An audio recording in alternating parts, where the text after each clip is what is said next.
Maria Teresa Landi, formatore INAIL.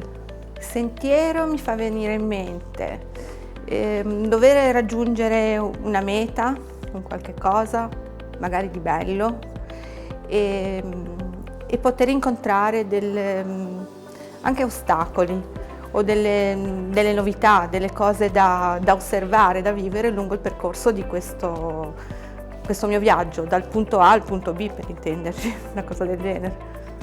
Più del 100% è il massimo, perché se si è consapevoli anche dei propri limiti si riesce a superarli ed essere vincenti per sé e per gli altri, essere di supporto anche agli altri. È sicuramente la cosa più importante.